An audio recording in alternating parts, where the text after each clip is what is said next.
Okay, it's day 317 off the grid, and today was a bit of a day which I call mopping up.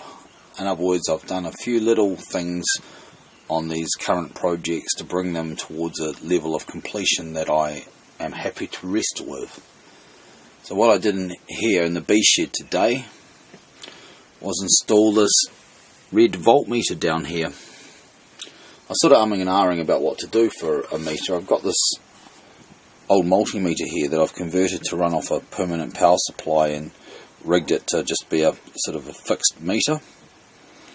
It's actually the voltage reading track has become unreliable, so I've just got it on the microamps reading with a dropping resistor so it reads volts, but I wasn't too happy with the stability of it. And then I found I had this red meter. It was actually on a big brass terminal thing, the kind of thing that, you know, car audio enthusiasts use, which I bought a while back, and I haven't put it to any use, so I thought I'd just poach the voltmeter from it and install it here. And it works very well indeed. I don't know if you can see it in here, it's a bit dark, but it even had a nice blue bezel around it, which is really cool. So I'm real happy with that. I got my my lower bank and my upper bank different colours, and as you can see, at the end of the day they're pretty balanced. In fact, they're actually better than what these show, because this red meter had a calibration screw and I was able to calibrate it nicely to my good multimeter, but this green one reads a little bit low, so in actual fact they're probably perfectly balanced. Like, this is probably, well, this one could be sitting at 6.9, you know, and this one could be sitting at 7.1. Of course, with only one digit in the decimal position, it's hard to tell, but it's good enough for this purpose. If I need any more accuracy, I can just bung the multimeter on it, but most of the time I'll be happy just to glance at these now and then.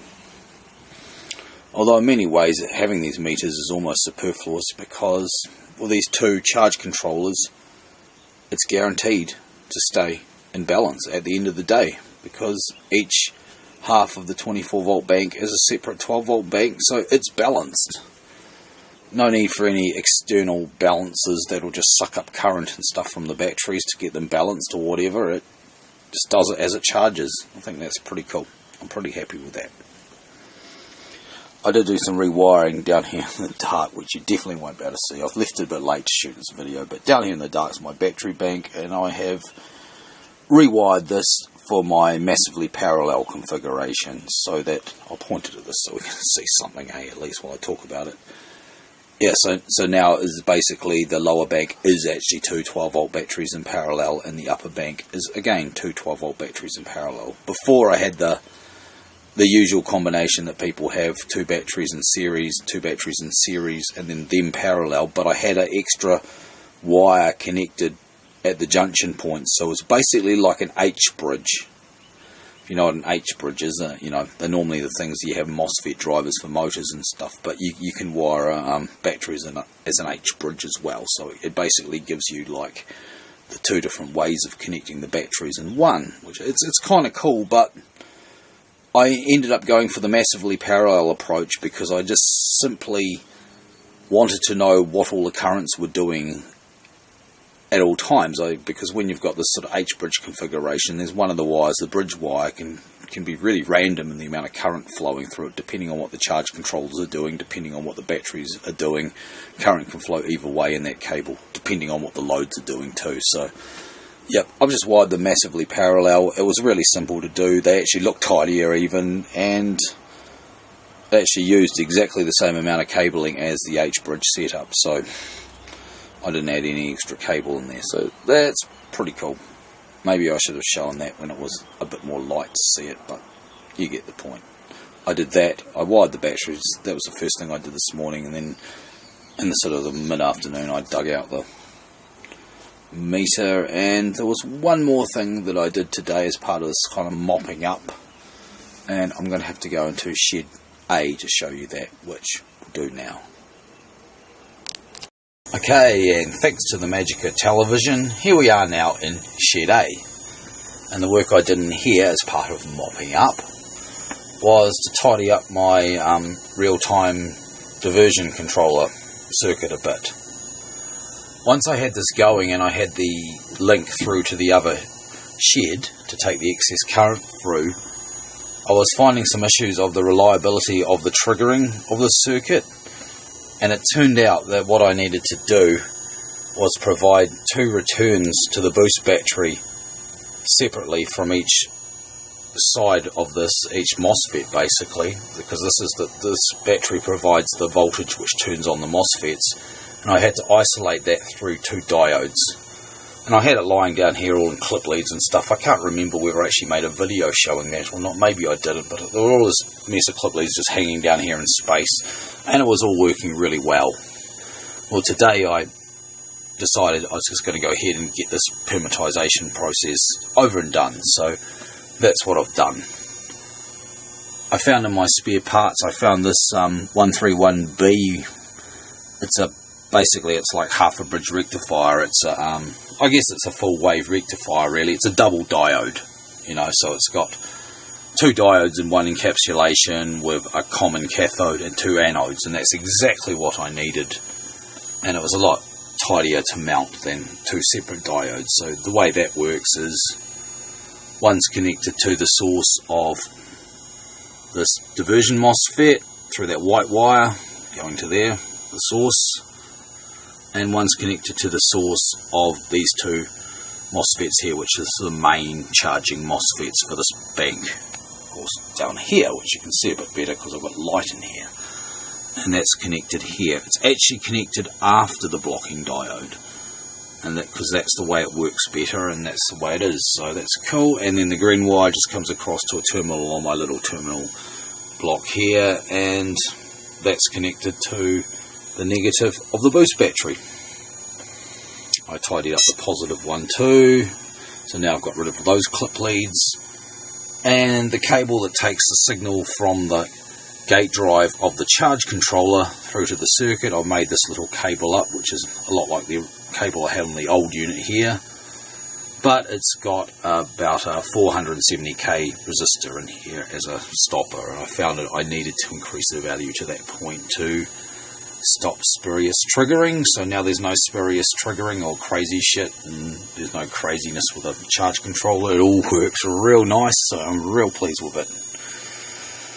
So there's just a couple more things to do in here before this will be sort of walk away territory. Got to put a proper wire through here. This is clip lead here, this big one is still what I'm using to take the current through to the other shed, so that's got to be replaced with a proper lead and a circuit breaker and stuff. And this battery here is going to go away, and I'm going to use some other more sort of permanent power supply, because I have to sort of change these batteries out probably once a week, because these are actually stuffed. These are old little SLAs, and they don't have anywhere near their 3 amp hours in them. This circuit doesn't use much juice, but these batteries, like I say, are pretty shot, but they will run this quite happily for a week, and they're down to about 10.6 volts. But, you know, I'm getting sick of swapping them out once a week and having to keep an eye on them, so, and I always intended to have a permanent boost supply. In fact, it may actually just simply be a solar panel. It may do the trick, a small solar panel, because it only has to work during the day. It's got to be isolated though, especially now with this diode. This is completely floating, this battery. It's sort of the gate circuit of this whole MOSFET arrangement is floating, which is what allows me to use N-channel MOSFETs, but actually switch on the high side. That's what quite the point of this whole boost arrangement was. Well, the boost battery, you know, the MOSFETs of course boost the current that the charge controllers are able to switch, but the boost battery allows you to do that with N channels on the high side. So that means I can run a common negative. My earth is negative in here, so none of this silly common positive stuff, which of course can cause problems when you want to, you know, interconnect a lot of different things, which of course I do. Yeah.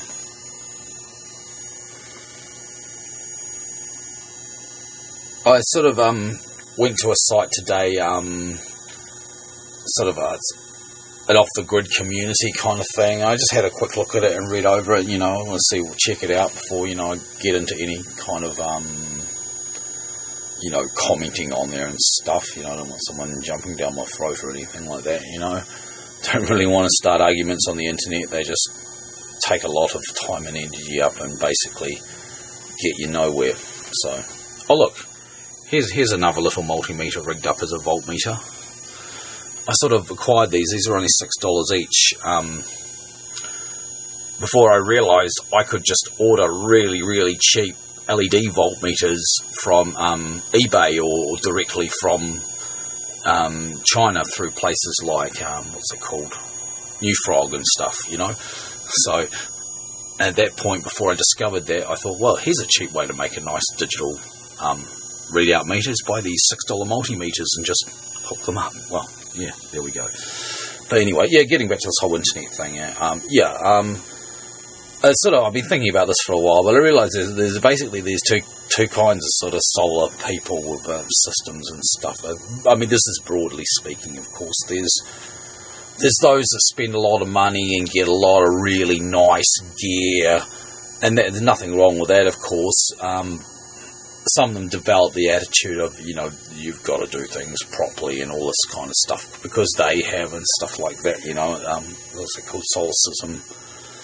And then there's other people who just do what they can with what they've got, and just scunge together things and make things work and stuff like that,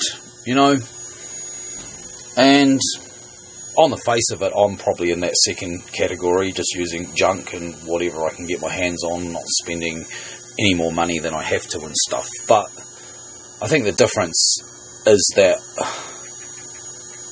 I still like to do things properly, and try and make things happen as well as they possibly can, which, of course, for me means getting clever and building things like this. So although, I've built stuff like this basically for almost nothing except my time that it took to design it and build it and fault find it, and all that stuff. It's just thinking of ways to do things better, and and I do want to actually pass some of these ideas on to other people to have a go at. At some point I'll publish the schematics of stuff like this if anyone wants to have a go at doing these things.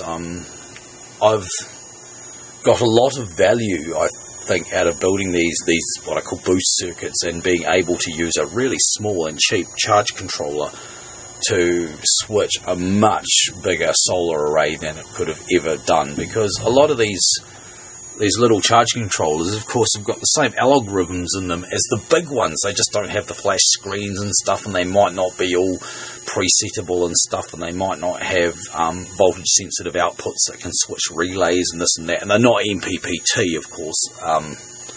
It's all PWM here. You couldn't do this with MPPT because you have to build the controller for a certain current, and the MPPT circuitry is built to that current. That's it, really. You can't really add on. I suppose you could make a completely separate MPPT external unit to hook up, but it would get very complicated. I don't think I'd be going down that path myself. So PWM's fine for me. If MPPT is 10 to 30% more efficient, well, that's only the difference of one panel, and panels are so cheap now. You just throw up an extra panel. It's like it's probably cheaper to, say, buy two 100 watt panels and a cheap little charge controller like a sticker or something like that than it is to buy one 100 watt panel and a really nice MPPT charge controller and try and get the most out of it. That's just the way it's worked out these days. But I'm not knocking MPPT, but for me, it's I haven't really had any justification to spend a good deal of money on such a controller. I mean, and I kind of like to have a play around with one, but I kind of like what I'm doing. It works really well because there's one thing that people will say, oh, you know, MPPT will give you more power on cloudy days. Well, I'll tell you what, that's bullshit. That's fucking bullshit. What gets you more power on cloudy days is having more panels. More panels, the better. I have tried this so many times. It's like people go, oh, you know, if you connect 2 panels in series in the morning or something like that, before the sun's come up fully, and you increase the voltage, and then switch them in parallel when the sun comes out, you know, so you get the more of the current. But yeah, it doesn't work, people. It doesn't work, because when you've got 2 panels in series, you might have twice the voltage, but you've also got twice the supply impedance. So that kind of starts to limit the amount of current. And in all the times I've tried this, I have actually just found that you get more current into the battery just by having them in parallel in the morning and at midday and any other day. So, you know, again, I'm not knocking MPPT or anything like that. I mean, there is an advantage in being able to run long series strings of panels, mainly if you've got to put the panels a long way away from your setup, and your cabling becomes cheaper, because you can use, you know, lighter gauge cable and get the wattage there through voltage rather than amps. But that's not relevant to my system, because my panels aren't very far away from my gear, so I don't have to worry about that. So it's just more panels, really. The more panels. Oh, and something else I might as well say while we're talking about panels and cloudy days. Here's something that not a lot is talked about, is that panels that are set for an extreme summer position, like in my setup, quite a few of the solar panels are fixed in an almost flat roof kind of scenario. They've got a little bit of a tilt on them, but not much. They're definitely summer position panels, and I don't change them. It would be a hassle, so I don't. But what I've invariably found is that when you got a really overcast day, well, not so overcast it's like almost like dark, but you know, you got those really quite overcast days, but there's still a reasonable amount of light, but it's really scattered and diffused. The summer position panels outperform the winter ones. And this is in winter as well as summer, any time of the year. As soon as you got one of those overcast days, panels that are flat to the sky perform a lot better, because when you got those days, there is no sort of point source when it comes to the sun. The light's just coming from every angle, so obviously the better a panel's pointed at the sky, then the more light it's going to pick up. So how's that, eh? So, yeah, so that sort of gives me an excuse to leave some panels in summer position during winter. So, there we go. Okay, I wasn't really planning on talking about a big rant about solar like I've done here. I was just going to show you my mopping up stuff. So, it's been quite a long solar video, but, you know, been doing quite a bit of solar in the last couple of days, so I've been getting quite into it. And yeah, and good things are happening, so you know. As far as I can remember, I don't think we've ran the generator so far in November at all to charge the batteries. I think I ran it once for doing a bit of gaylording, but no battery charging. So that's pretty awesome. You know, we're still in spring, when, you know, we're past high spring now, but when, you know, I guess in another month and a few days it will be the summer solstice. And then, of course, everything starts putting down the other way. But there we go. That was day 317 off the grid.